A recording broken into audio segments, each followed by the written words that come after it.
Okay, well, I want to talk you into a rather technical aspect of healing now. This is healing any relationship, any situation, work or whatever, but obviously we're going to focus on the use in relationships, particularly those important loving relationships, and the past and present ones. And, this may apply to something in the future. You need to be skilled and aware of this particular phenomenon. It's very crucial in human relationships. And you've got to ask yourself, why is it that people who are madly in love and radiating excitement and thrill and wanting to be in each other's company how can they ever end up at a point of hating each other and saying, you bastard, and the woman is, you bully, and I hate you, I don't ever want to see you again.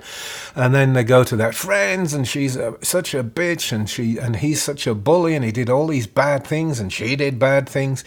How on earth does that happen? How can love crumble into a mess of debris like that? I mean, it is a puzzle, isn't it? Unless you know the mechanism. Now, in supernoetics, we do know the mechanism, we understand it, and I want to share it with you because it's very crucial. You can unravel things to the degree that you can use this particular healing mechanism. It's all got to start somewhere, okay? So, and I call this the spiral of alienation, by the way. I call it the 8-step spiral of alienation. Why? Because there's 8 steps. Let me go through them. All right, step 1, there's some kind of misunderstanding.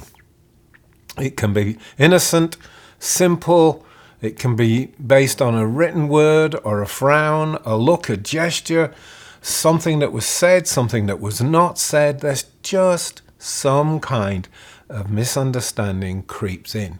Now, this is where a powerful, willing, and successful communication, let's call it competent communication, because if it screws up, anything and everything can go wrong. But if you can learn to communicate competently so that you're not given to all these misunderstandings with the people that you're with and working with, that's great.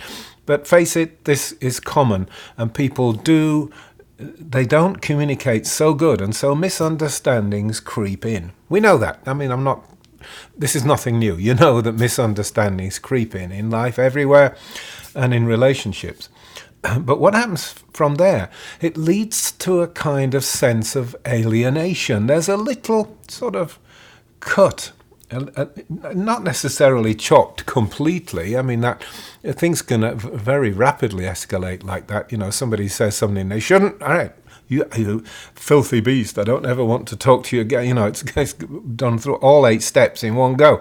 That's not common. But what's much more likely is that there's this sense of, he's not as smart as I thought he was, or he's not as loving as I thought he was. Oh, I thought she was wonderful. What she seems to be, I don't know, that was kind of stupid. She did. Do you see what I mean? You're putting in thoughts here that are slightly coming between you and the other person. Now, this alienation, this is the critical part. Now, the alienation invites infringement or transgression. What do we mean? Well, infringement is just kind of stepping over somebody's boundaries. It's not good for them. It's kind of rude and assertive. We don't like it. It's a negative response. If you feel you've been infringed, if you have a piano. This happened to me. I wasn't infringed, but somebody was. Some visiting person, I think it was a realtor, sat and played the piano as if it was an entitlement, and my wife was quite incensed. She played your piano. Didn't even ask. Seemed to think it. So that's what you might consider an infringement. I wasn't even in the building, so it didn't hurt me in any way. But my wife, lovely wife, Vivian, felt that there was a sense of infringement going on there. If it's worse, we call it a transgression, and that means something hurtful or damaging. A transgression would be more like touching a person sexually, inappropriately, stealing some money, borrowing the cell phone, and you drop it and crack the screen, but give it back in that condition. These are more serious breaks, if you like, transgressions. So infringements are milder, transgressions are more senior. But You don't have to do these behaviors, but what I'm saying is once this alienation sets in, it's much easier to rub somebody up the wrong way. You're not as tuned in and as an affectionate and, with them and on their side as you otherwise would be. So anyway, sooner or later you do one of these infringements or a transgression. Well, of course, that leads to you feeling guilty, or you have a bit of a bad conscience. If you borrow somebody's phone and then break it and give it back in that case. Or let's say you borrow somebody's car and there's a scuff or a ding on the wing when you hand it back. You're going to feel very uncomfortable about that. You might have behaved quite badly and turned the car the other way around when you dropped it off and hoped that they wouldn't notice. The right thing to do, of course, is to say, look, I've got to show you this. This happened while it was in my care. I didn't do it. I wasn't there. But this ding, I know, definitely appeared while I was borrowing your car. So I'm really sorry and I need to make that good. If you borrowed the car without asking and something like that happens, of course, you're in terrible trouble. You're going to feel really bad and really guilty. And we all know those kind of feelings. They make us very uncomfortable. So what happens from there? That's step 4. Okay, step 5, we need to find some kind of a justification or an excuse. And it can be, first of all, justifications are all completely dishonest. We don't believe them. It's one of the big negatives that traps people into bad situations. They justify it. If they would just say, this is wrong, this is awful, I want to fix it, there wouldn't be a problem. But the person justifies it. No, this wasn't a problem. I could do that to him because he's such a jerk anyway. Or a woman do something, well, he's such a misogynist. He's got an attitude about women. I don't care whether he's happy that I dinged his car or not. Can you see? We get these justifications try to cover up the element of doing bad to a person, but deep down, of course, we know we did. That doesn't go away. But we try and make it good by making up justifications that sit on top of the error or the transgression or the misdemeanor, what I've been calling a transgression. Okay? So the obvious thing then is that we want to start blaming the person, like the woman who's saying, well, he's got such a bad attitude about women, I don't care. Next thing is she's going all over town telling her friends, he's such a jerk, he's always rude to women, the way he treats women, I think it's really awful, it's disgusting, it's a disgrace. Look at the mouth on him and hear what he says, and have you seen his Twitter account? Yeah. This is the bad-mouthing stage, okay? What's happening now is the person is trying to make themselves feel better by diminishing the reputation and status of the person they've hurt. Now, I don't know if you recognize this in yourself. If you're honest, you must. Indeed, you must. But if you're either not honest or unaware, you need to get up to speed on this, because this is what we do. We go round bad-mouthing people to make ourselves feel better. It diminishes the crime of what we did, the sin or the abuse, if we say, well, they're horrible people anyway. So the justification is a falsehood. It isn't true that there was a reason for it. And the bad-mouthing is just another layer of lies that pushes it into the distance. So now you really don't have to trouble yourself that you broke the smartphone or you dinged the car, because that person is such a jerk anyway. What does it matter? I don't care what he thinks. I don't care if it hurt him. Blah, blah, blah. As I said, if you're honest and aware, you'll recognize this in yourself. And hey, of course, you can have a field day going around among people you know and the relationships you once had, spotting this mechanism at work, because it's there all the time. This is why relationships break up. And let me remind you, it starts very simply with just some simple kind of misunderstanding. And that leads to this sense of alienation, which makes it all right to transgress, and you do, and then you justify it all and start bad-mouthing, carping and criticism, we call it technically sometimes in supernoetics. This is, making yourself comfortable by making the person bad or a sort of lower form of life, if you like. And of course, step 8 is pretty obvious. Step 7 is worsening alienation because of the bad mouthing and your attitude that you've developed within yourself.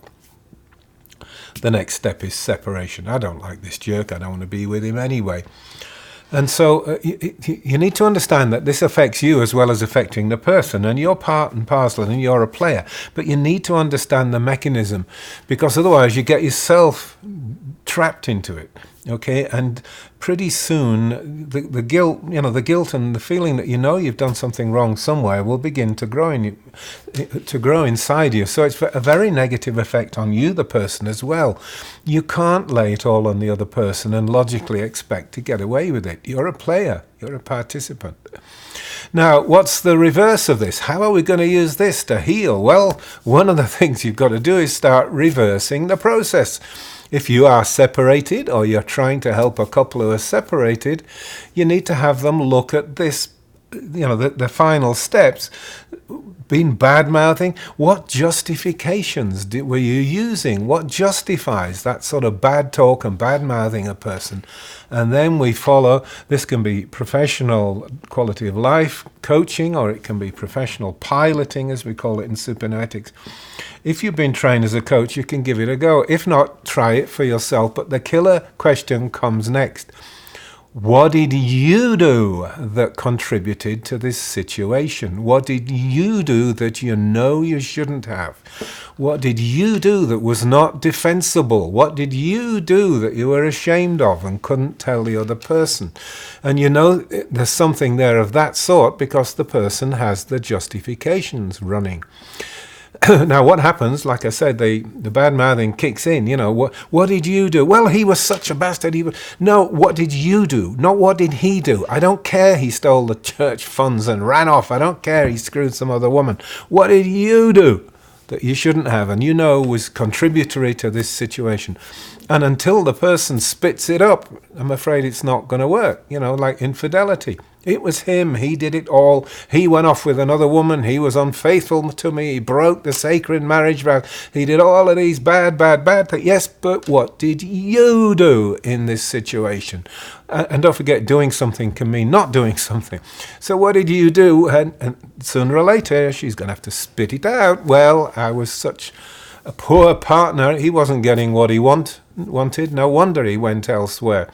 I got very negative. I got hurtful and spiteful and made rude remarks about how unsatisfying the sex was, or I wouldn't let him near me. I was always tired and I couldn't find that loving romantic feeling.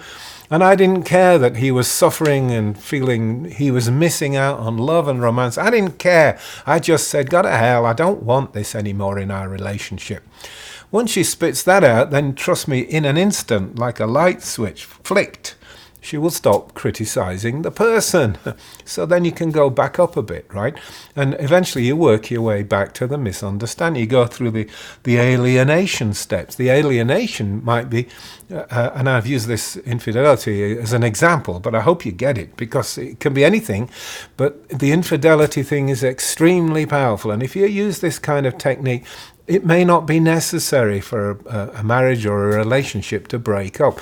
If there was any worth in a relationship, it's always worth trying to save it.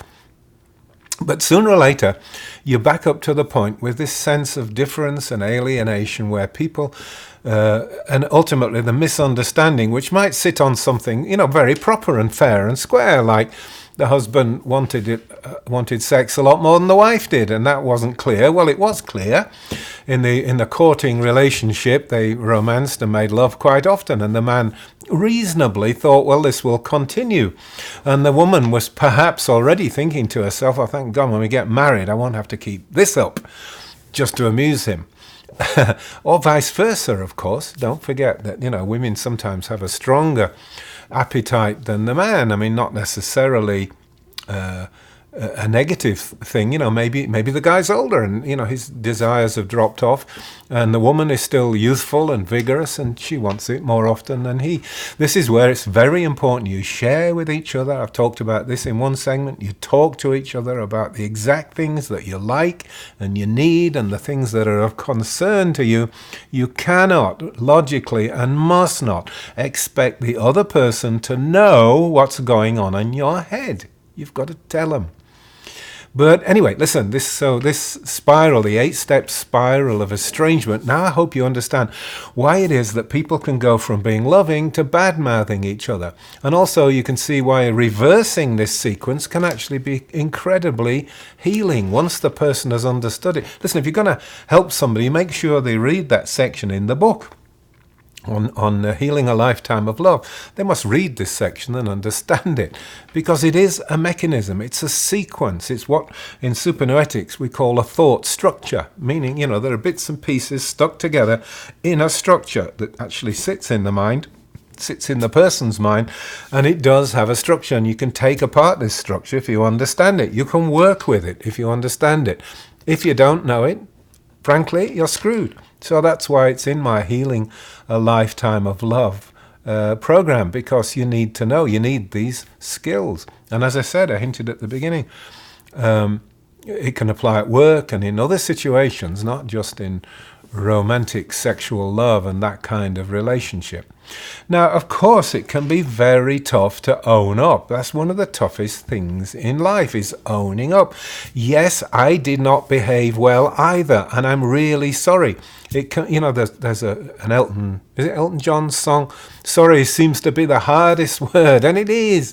People have terrible trouble saying I'm sorry. They'd rather trash their entire marriage and family and relationship than ever backing off and say, look, I'm sorry, I didn't do that good either. You didn't behave so well. I have some criticisms that I want you to be very clear about, but I didn't behave well either, and I'm really sorry. I did this, and this, and hands up, I know I did, and I shouldn't have done. So it's stupid me criticizing you. We've got to work on this together. You work on what you were doing that didn't sit well with me, and I promise you, I'll work on the things that I'm doing or did that don't sit well with you. Is that fair? Is that a deal? Okay, well, that kind of conversation, you've got to admit, is kind of rational, isn't it? Much more rational than what follows when there's a pending breakup, when all the hyenas are standing around barking, saying, divorce him, get his money, go for custody, all of those things. All right, let me just finish on another interesting note. It's sort of giving the game away. People who go on and on and on about something are often stuck in their own stuff. They blame other people, but it's actually from them. Freud had a term for this. He called it transference. Even Shakespeare was aware of it. There's a famous moment in the play Hamlet where one of his characters says, the lady doth protest too much, methinks. She's going banging on and on about innocence and, or some other problem or some other person doing it, and makes it clear it's jarring with something in her own mind, like the resonance thing. If you've done something bad and you see somebody else doing it, you're going to want to criticize the hell out of them, because it goes ring-a-ding-ding with what's going on in your own mind. So this is an important mechanism. I wrote a piece about it. I'll probably share it with a video somewhere in the program, but it's got much wider application. I call it, we're all talking about ourselves. This phrase came from a very dear friend of mine. We used to study shamanism and work together on psychic phenomena. But what it essentially means is that what the person keeps going on and on and on about is coming from within. The person is really speaking about themselves. This transference thing means the person's speaking from their own mind. Okay, if you can't get people to cooperate, I'm afraid it's not going to work. But if they do cooperate, they can only stumble on a couple of things. A person can't find the original misunderstanding. So you might work with saying, well, was there some upset, before the sense of alienation began? What an upset or quarrel that kicked this off? That can get you going and sort of mining the original emotional charges that got this mind structure started. Very powerful mechanism, and I hope you learn to use it and can make a lot of it. You can heal a lot of lives if you do. So you can see now I call it the 8-step spiral. It goes down and down to the crash and burn at the bottom, but you can push yourself back up the spiral, of course. But a spiral it is, and this particular spiral is the origin of virtually all human hostilities, quarreling and distemperate emotions and so on. This is what lies at the bottom of it. So I hope you understood. Powerful tool. Thanks for listening.